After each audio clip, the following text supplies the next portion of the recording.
واللہ ما طلعت شمس ولا غربت. پھر اس کے بعد اللہ تعالیٰ نے 3 نصیحتیں فرمائیں. فَأَمَّا الْيَتِيمَ فَلَا تَقْهَرْ وَأَمَّا السَّائِلَ فَلَا تَنْهَرْ.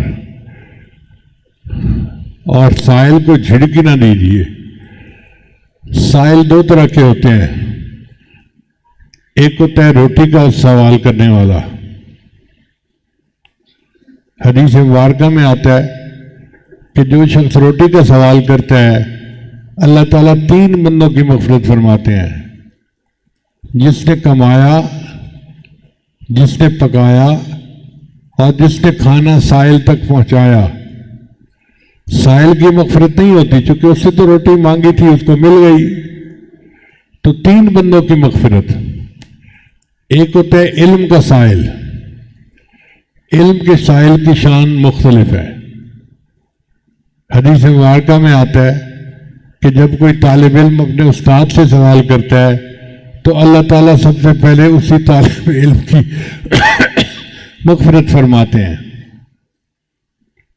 پھر جو استاد جواب دیتا ہے اس کی مغفرت فرماتے ہیں.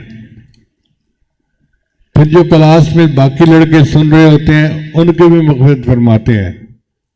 اور پھر وہ تاجر جو اپنے گھروں میں بیٹھے ہوتے ہیں مگر ان کے مال پیسے سے مدرسہ چلتا ہے، استادوں کو تنخواہیں دی جاتی ہیں، گھروں میں بیٹھے اللہ ان کی بھی مغفرت فرما دیتا ہے. تو علم کے سائل کے وجہ سے 4 بندوں کی مغفرت ہوتی ہے. وَأَمَّا السَّائِلَ فَلَا تَنْهَرْ وَأَمَّا بِنِعْمَةِ رَبِّكَ فَحَدِّثْ. اور میرے محبوب یہ محبت کی باتیں لوگوں کو بتاتے رہا کرو. تم خاموش نہ رہو، تم بتاؤ اللہ مجھ سے کتنا پیار کرتے ہیں اور اللہ مجھے کبھی نہیں چھوڑیں گے اور اللہ تعالیٰ نے وعدہ فرما دیا اور مجھے اللہ تعالیٰ نے تسلی دے دی ہے. اے محبوب میں آپ کو راضی کر کے دکھاؤں گا. چنانچہ اللہ رب العزت نے اپنے حبیب صلی اللہ علیہ وسلم کو یہ شان عطا فرمائی.